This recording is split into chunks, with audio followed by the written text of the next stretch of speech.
vamos fazer contato com a historiadora e pesquisadora do audiovisual, Eloá Chouzal. Bom dia, Eloá. Bom dia, Glauco. Tudo bem? Como Tudo, vai? Eloá, Bom dia aos ouvintes. tudo bem dentro obviamente, do cenário aí da pandemia e também de outros absurdos que têm acontecido, né? A É, gente teve aí na falar isso sexta-feira. para você que tudo bem não cabe mais, né?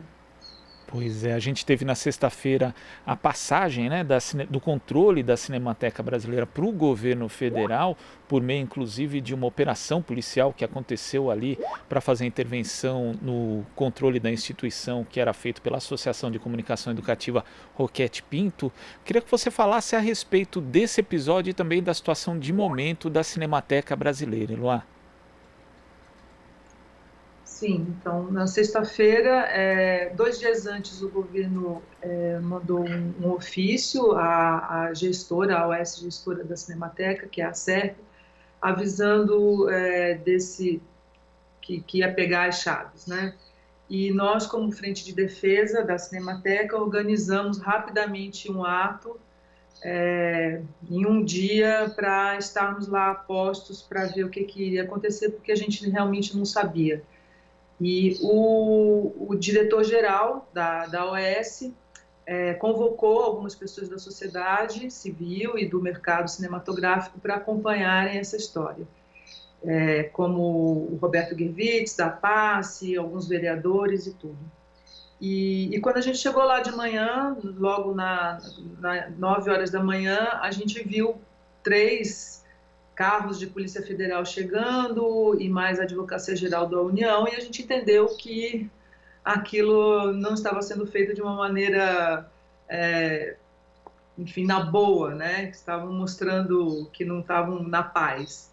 E a gente ficou muito preocupado e como que as coisas iam ser feitas e se eles iam dar alguma satisfação para a sociedade de como essa transição ia ser feita.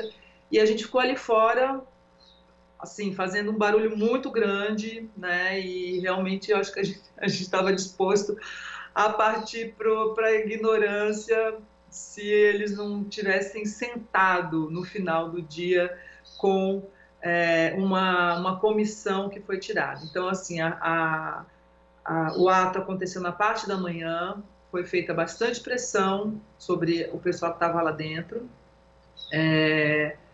O Camper, a diretor-geral da SERP, entregou as chaves.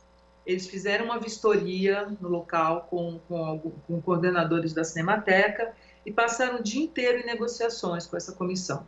E no final do dia, o secretário interino do audiovisual, que é o Hélio Ferraz, sentou com a comissão da PACE, outros, a BPA e alguns representantes de trabalhadores e dialogou, vamos dizer assim, fez algumas promessas, acertos, disse que ia sair um novo edital de chamamento para a OS gestora e fizemos propostas de encaminhamento de como reaproveitar essa mão de obra, como poderia se equacionar isso através da Sociedade Amigos da Cinemateca, pagar esses trabalhadores durante algum período. Então, tentou se equacionar alguma coisa, mas eu vou te dizer, Glauco, concretamente e oficialmente a gente não tem nada, né? Então, eles prometeram o edital para ontem, já não saiu esse edital.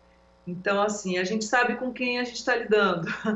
Então, essa questão mesmo da gente estar conversando com o secretário interino do audiovisual demonstra que isso também é uma estratégia do governo, né? De que você tenha a Secretaria de Cultura, virou uma Secretaria de Cultura, já não é mais ministério. Aí passa do Ministério da Cidadania para o Ministério do Turismo. 5 secretários da Cultura durante períodos curtos. Então, isso parece uma estratégia mesmo, porque quando você começa algum tipo de negociação e que você consegue falar com a pessoa e fazer com que ela entenda, dali a pouco aquela pessoa já não está mais e você tem que recomeçar tudo de novo. E, enquanto isso, a coisa vai descambando, né? Então, assim, uma parte do nosso movimento está com aquela tênue esperança, porque conseguiu sentar e dialogar, não é? E o que é bom, claro, não há que se negar, porque a gente, do jeito que a gente viu policiais, aquela história toda lá, a gente achou que ia rolar um pau mesmo. E a gente estava disposto a fazer uma barricada humana caso a gente saísse de lá e sem nenhum tipo de proposta, entendeu? Porque é isso, a gente está na defesa do patrimônio e a gente não ia aceitar que saíssem com a chave, tchau e benção. E aí a situação atual é essa. Houve uma conversação, houve um diálogo, temos esperanças sim. Ao mesmo tempo, existe essa ação no Ministério Público Federal que está correndo e que acreditamos que o Ministério Público vai entrar com recurso a liminar que foi negada anteriormente. Então, tá assim, a coisa está fervendo, né? Está Agora, fervendo. Eloá, ontem circulou a notícia de que o governo teria liberado recursos na ordem de 2.800.000 reais para manutenção, né, da Cinemateca, mas fica a dúvida primeiro se essa liberação vai ocorrer mesmo e, se ocorrer, como é que ela vai ser executada, na verdade, né? Porque paira justamente, tem muitas dúvidas a respeito de quem que vai coordenar justamente o esforço de manutenção da Cinemateca. Como que você vê isso também, Eloá? Olha, essa história da manutenção foi, inclusive, uma das estratégias que o governo usou para esvaziar a ação do Ministério Público. Porque logo que o Ministério Público entrou com pedido de liminar, o governo soltou uma série de portarias soltando dinheiro para a manutenção. Só que essa manutenção é manutenção básica, que é água, segurança, que os contratos tinham acabado, ia ficar sem nada, limpeza, desratização, entendeu? Então, assim, realmente, o governo se moveu no sentido de garantir essa manutenção básica que estava ficando sem mesmo, estava sem brigada de incêndio, sem limpeza, sem nada, estava abandonada, totalmente abandonada. E aí, o que aconteceu?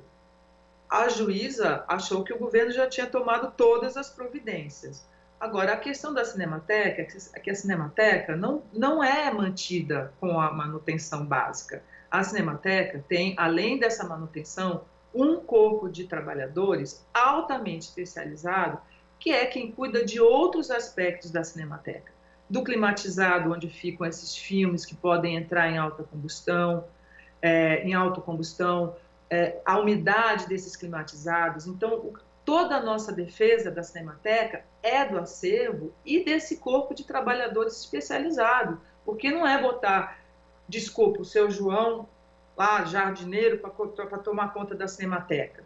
Não pode, porque são técnicos mesmo com saberes, pessoas que têm 15, 20 anos de Cinemateca. Então, você não pode extirpar esse corpo de funcionários e não ter proposta nenhuma para isso.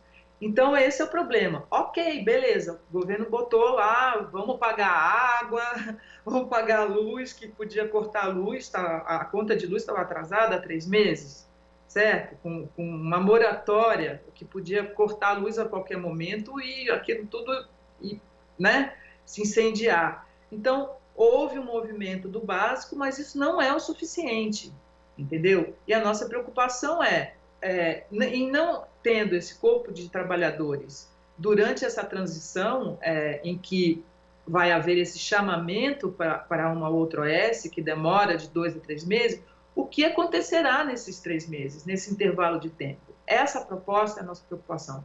Nesse momento, a Cinemateca está lá, sem esses trabalhadores, porque sexta-feira eles saíram e foram proibidos de entrar. Então, a gente tá assim, eu estou em pânico, eu não consigo dormir. Hoje, 4 horas da manhã, eu estava acordada assim, pensando nesse assunto, porque eu tenho medo que daqui a pouco eu comece a ver a notícia de que aquilo está em chamas, sabe assim? Então, é essa situação atual que a gente está. Quer dizer, é necessário que haja justamente esse trabalho técnico que não tem a ver com a manutenção básica, né? Um trabalho mais refinado, um trabalho mais cuidadoso para preservar o acervo da Cinemateca. Eu queria que você falasse, Eloá, justamente dessa questão do acervo. O que está em risco ali para a memória da cultura nacional, Eloá? O que está em risco, Glauco, é assim, esse acervo é o maior acervo da América do Sul, tá? Ali tem toda a memória audiovisual, praticamente, do Brasil. Existem outras cinematecas menores no Brasil, mas essa é a Cinemateca brasileira. Então, você tem material do Brasil inteiro. Você tem memórias filmadas da sociedade, da cultura, do futebol. São 250 mil rolos de filmes, 1 milhão de documentos, que são roteiros, fotografias, cartazes de filmes antigos, e assim, a memória jornalística, o acervo da TV Tupi, da extinta TV Tupi está lá, o Canal 100 de futebol, Atlântida, as Chanchadas, Oscarito, Grande Otelo, então, assim, o Cangaceiro, todos os filmes do Glauber Rocha, assim, a documentação e os filmes do Glauber, Joaquim Pedro de Andrade. Então, não é só a questão museológica, vamos dizer assim, e também a questão desses filmes estarem lá, não é? Esses filmes, por si só, já detêm toda a memória audiovisual e do cinema brasileiro. Além disso, você tem um patrimônio imaterial. Você imaginou assim os milhões de trabalhadores envolvidos na produção desses filmes, a questão criativa desses filmes que eles guardam, o imaginário brasileiro. Você volta ao passado, como que era esse país em 1900 e 1890, vendo esses filmes. São 110 anos de história em cinema do nosso país, registrando fatos diversos. É um patrimônio que não dá para você calcular esse valor. É assim, é como se todos os brasileiros, de repente, em algum momento, perdessem a memória, tivessem uma amnésia, e já não soubessem mais de onde eles vieram e as coisas que fizeram, sabe? Assim, eu sempre falo isso, é como se você tivesse uma amnésia. Já pensou você ter uma amnésia? Você não sabe da sua história, você não sabe de onde você veio, é muito doido, né? Sem dúvida, Eloá. Eloá, eu queria agradecer aqui a sua participação no Jornal Brasil Atual. A gente vai continuar acompanhando a situação da Cinemateca Brasileira e contamos com o seu retorno. Muito obrigado. Muito obrigada. Bom dia. Bom dia. Conversamos aqui com a historiadora e pesquisadora do audiovisual Eloá Chouzal. Você está ouvindo Jornal Brasil Atual. As notícias que os outros não dão.